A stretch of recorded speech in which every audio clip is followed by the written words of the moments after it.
कि बहन जी को ये लग रहा था कि आकाश आनंद सुपरसीट हो रहा है और उनका जो ससुर है, ससुर और दामाद मिलकर के पार्टी पे अपना अधिकार जमा रहे हैं, अपने तरीके से पार्टी को चलाना चाह रहे हैं। क्योंकि जिस प्रकार से आकाश आनंद ने पिछले दिनों मध्य प्रदेश में एक स्टेटमेंट दी थी कि मुझे पता है पार्टी में सब कुछ ठीक नहीं है, हम घटिया अच्छे लोगों को लाएंगे, बुरे लोगों को निकालेंगे। क्या लगता है सर, बसपा धीरे धीरे अपने परिवार से अलग होती जा रही है, परिवार के लोगों को पार्टी से बाहर का रास्ता दिखा रही है। अभी तक लोग आरोप लगाते आ रहे थे कि बसपा परिवार की पार्टी हो चुकी है, लेकिन अब इसको जिस तरह से बहन जी पार्टी से अपने घर वालों को अलग कर रही है, कैसे देखते हैं? देखिए, सवाल आपका बड़ा गंभीर है और मैं सोच रहा हूँ कि पूरी गंभीरता के साथ में जवाब भी जो है वो दिया जाए। मैं यही कहूँगा कि जिस प्रकार से मायावती जी ने अपने भतीजे को पहले अपने ससुर के का साथ देने के चलते सीधी कहूँ तो पार्टी से बाहर का रास्ता दिखाया है, या फिर मैं ये कहूँ कि उनकी पत्नी पर, आकाश आनंद की पत्नी पर मायावती जी ने आरोप लगाया कि वो पत्नी के संपर्क में ज़्यादा है। अब सीधी सी बात है, शादी हुई तो आदमी पत्नी के संपर्क में तो रहेगा ही। तो मैं तो कल भी एक चैनल पे कहा था कि ये मामला जो उसको एक नाम दिया जाए कि पति पत्नी और वो, यानी बुआ भतीजा और वो। तो बुआ भतीजे के बीच में पत्नी आ गई, प्रज्ञा, डॉक्टर प्रज्ञा, और उसका खामियाजा जो है वो आकाश आनंद जी को पद दे करके, पद से हाथ धो करके छुड़ाना पड़ा। दूसरा, आज अभी 1 घंटे पहले जिस प्रकार से उनके फादर आनंद कुमार जी को राष्ट्रीय कोऑर्डिनेटर के पद से हटाया गया और उनकी जगह बेनीवाल जी को लगाया गया है, तो ये संकेत और है कि आने वाले दिनों में कुछ इस प्रकार के चौंकाने वाले फैसले मायावती जी के जो है वो आपको देखने और सुनने के लिए मिल जाएंगे।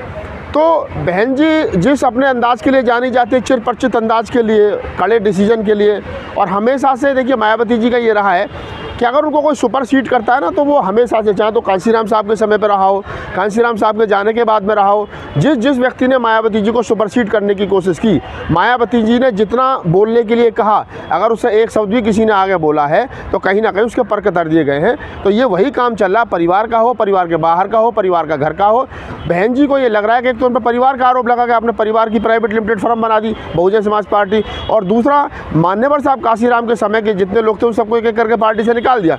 तो 70 साल की उम्र में बहन जी यही सोच रही है कि पार्टी की बागडोर सौंपूं किसको, क्योंकि ना तो कोई परिवार का ही आदमी, जिस आदमी को 7 साल से तैयार किया जा रहा था आकाश आनंद को, वही खरा उतर रहा है, और बाहर के लोग जो कांशीराम सभा के थे वो सब छोड़ कर चले गए।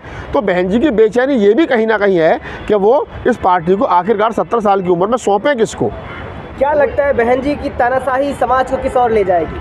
नहीं, मैं बहन जी की तानाशाही तो इसको नहीं कहूँगा कि तानाशाही है, लेकिन हाँ ये ज़रूर कहूँगा कि बहन जी ने जिस प्रकार से पिछले कुछ दिनों में डिसीजन लिए हैं, ये ज़रूर है कि समाज सोच रहा है कि शायद अब कुछ होगा, लेकिन होना मुझे लग नहीं रहा। क्योंकि जब तक देखिए इस आधुनिक दौर से हम सफ़र कर रहे हैं, जब तक बहन जी को चाहिए कि वो मीडिया को अच्छे तरीके से मैनेज करें, बहन जी से उनका अपना मीडिया होना चाहिए, उनकी बात घर घर तक, जन जन तक पहुँचे। अभी तो ये जो बहुजन मीडिया बेचारा हमारा कैमरा लेकर के और मोबाइल लेकर के जो घूम रहा है, ये बिना लालच के, बिना लाग लपेट के बसपा का काम कर रहा है। लेकिन मायावती जी को भी चाहिए कि अगर उनको वैसे ही मायने में पार्टी को मजबूत करना है, तो वो जो डॉक्टर अम्बेडकर की वैचार की, बुद्ध, कबीर, नानक, रैदास की जो वैचार की है, फूले की जो वैचार की है, कांशीराम साहब की जो वैचार की है, उस वैचार की पर वापस लौटना पड़ेगा। उनका जो कोर वोटर है, जिसको दलित वोटर कहा जाता है, उसको ध्यान में रख करके रणनीति बनानी पड़ेगी, पॉलिसी बनानी पड़ेगी।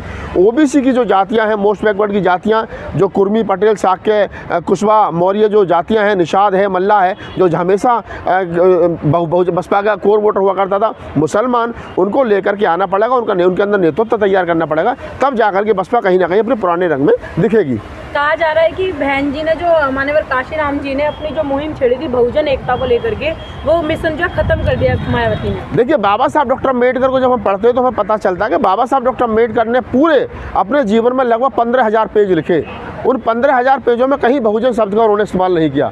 धम्म के में क्या है, उन्होंने बहुजन हिताय, बहुजन सुखाय, बुद्ध की बात को आगे बढ़ाया है, लेकिन कहीं भी उन्होंने अपने राजनीतिक जीवन में और सामाजिक जीवन में बाबा साहब डॉक्टर अम्बेडकर ने बहुजन शब्द का इस्तेमाल जो है वो नहीं किया। बाबा साहब ने हमेशा यही कहा, हम तो अलग जन हैं, हम तो थोड़े से हैं, तुम बहुत ज़्यादा हो, हम तो अछूत थोड़े से हैं, हमारा शोषण अत्याचार हो रहा है। लेकिन बाबा साहब डॉक्टर अम्बेडकर की विचार को थोड़ा सा आगे बढ़ाया मान्यवर साहब काशीराम ने उसको बहुजन करा, और बहन जी ने उस विचार को और आगे बढ़ा दिया और उन्हें सर्वजन कर दिया।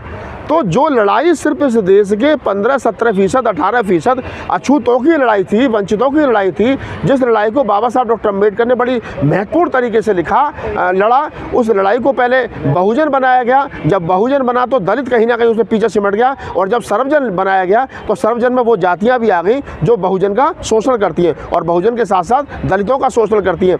तो शोषण करने वाले और शोषण जिनका हो रहा है वो दोनों एक साथ नहीं रह सकते। एक ही घाट पर शेर और क्या नाम है बघेल पानी नहीं पीते, पिएंगे, पिलाने की कोशिश की जाएगी तो कहीं ना कहीं शेर जो बघेलों को खा जाएंगे। आकाश आनंद जी पर एक आरोप लगाया जा रहा है कि वो अपने ससुर के साथ में मिल करके बसपा में रह करके एक नई पार्टी बनाने का सोच रहे थे, जिसके बारे में मायावती को पता लगा और मायावती ने पद से हटा दिया और उन्हें पार्टी से निकाल दिया। देखिए, मैं इसमें थोड़ा सा और आगे इसको क्लियर कर देता हूँ कि अगर बहन जी को ये लगा कि जो है वो आकाश आनंद और उनके ससुर गुटबाजी कर रहे थे, तो मुझे अच्छा लगता कि बहन जी 50-100 लोगों को चिन्हित करती कि पार्टी में किन किन लोगों, कौन कौन लोग उनके साथ थे, किन लोगों के साथ में गुटबाजी कर रहे थे, कहाँ पार्टी के दो फाड़ कर रहे थे। तो जो लोग दो फाड़ करने के साथ में उनके साथ में थे, उनको भी पार्टी के सब बाहर निकालना जाना चाहिए था। तभी पता चलता कि ये आकाश आनंद के साथ थे, ये इनके साथ थे। दो आदमियों को निकाल करके आप ये नहीं कह सकते पार्टी को तोड़ रहे थे। तो किस कौन तोड़ रहे थे? जो उनके साथ जा रहे थे तो वो कौन लोग थे, उनको भी चिन्हित किया जाना चाहिए। भविष्य में तो वो लोग दोबारा भी मतलब इस प्रकार की हरकत कर सकते। तो मैं नहीं समझता इस प्रकार का कुछ है। मुझे सिर्फ इतना लगता है, जितना मैं समझता हूँ बसपा की राजनीति को, कि बहन जी को ये लग रहा था कि आकाश आनंद सुपरसीट हो रहा है और उनका जो ससुर है, ससुर और दामाद मिलकर के पार्टी पे अपना अधिकार जमा रहे हैं, अपने तरीके से पार्टी को चलाना चाह रहे हैं। क्योंकि जिस प्रकार से आकाश आनंद ने पिछले दिनों मध्य प्रदेश में एक स्टेटमेंट दी थी कि मुझे पता है पार्टी में सब कुछ ठीक नहीं है, हम घटिया अच्छे लोगों को लाएंगे, बुरे लोगों को निकालेंगे। तो आकाश आनंद एक कहीं ना कहीं पार्टी को नए उसमें लेकर के आ रहे थे। तो बहन जी को लगा होगा शायद कि ये क्या कर रहा है, क्यों कर रहा है। क्योंकि बहन जी ने, आकाश आनंद ने उसमें कहा मध्य प्रदेश के चुनाव में कि हमको प्रत्याशी देखना है, किसकी कितनी थैली भारी है वो नहीं देखनी है। लेकिन बहन जी ने उसको हटाया, फिर रामजी गौतम को लगा और रामजी गौतम ने फिर वही किताबों का सिस्टम चला करके जो लगा। तो बहन जी अपने तरीके से पार्टी को चलाती, उनकी अपनी राजनीति। कभी कहा जा रहा है कि किसी के सोशल मीडिया पर वायरल हो रहा है बड़ी तेजी से कि किसी की कॉल पर ये सब कार्रवाई की गई है। हो सकता है किसकी कॉल, अब मैं तो वहाँ था नहीं, मैंने भी सुना कि सोशल मीडिया पर किसी का फ़ोन आया था तब जा करके। अब फ़ोन जिसका आया नाम तो मुझे ही पता, लेकिन मैं बोल नहीं सकता, वो भी मेरा मित्र ही है, नया नया पद मिला है उसको। तो हम चाहते नहीं है कि कोई ऐसा हो। ठीक है, हर आदमी को उत्तराधिकारी बनने की चाहत है।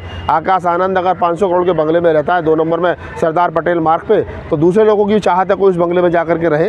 तो लालच और जो अभिलाषाएँ लोगों की वो हैं, तो उसके अकॉर्डिंग लोग अपनी गोटियाँ फिट करते रहेंगे। और ये सब लोग चंद दिनों के मेहमान हैं, 10-20 साल में सब खत्म हो जाएंगे। ना कोई कांसीराम बन पाएगा, ना अम्बेडकर बन पाएगा। ये लालची लोग जितने समाज का सौदा कर रहे हैं, इनका कुछ नहीं होना, ये ध्यान रखना। तो बसपा के बाद यानी कि विकल्प क्या रह जाएगा दलितों के पास? देखिए, मैं हमेशा से कहता हूँ कि बहुजन, खासतौर से दलितों को, दलित समाज को, और दलित समाज में भी जो वो मजबूत जातियाँ हैं, चाहे चमार और चमार की उपजातियाँ, जाटा, ब्याहीर, कोली, दोहरे, सतनामी, महार है, दुसाध है, पासी है, ये जो 4-5 बड़ी जातियाँ हैं, ये पार्टी बनाने के चक्कर में और हुक्मरान बनने के चक्कर में उन्होंने बहुत नुकसान कर लिया है।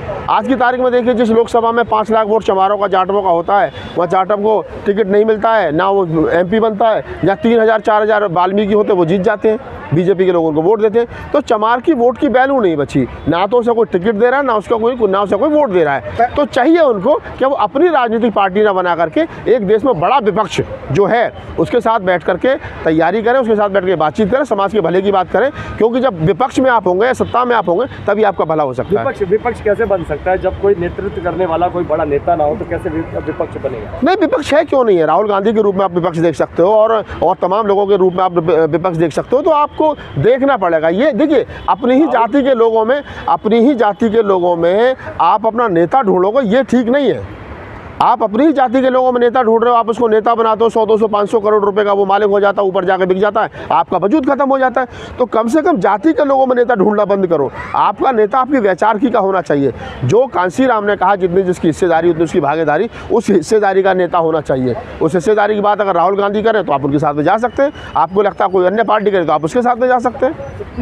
कहा जा रहा है कि मायावती ने बसपा खत्म कर दिया और जो बहुजन समाज ने विकल्प के रूप में चंद्रशेखर आजाद को चुन लिया है।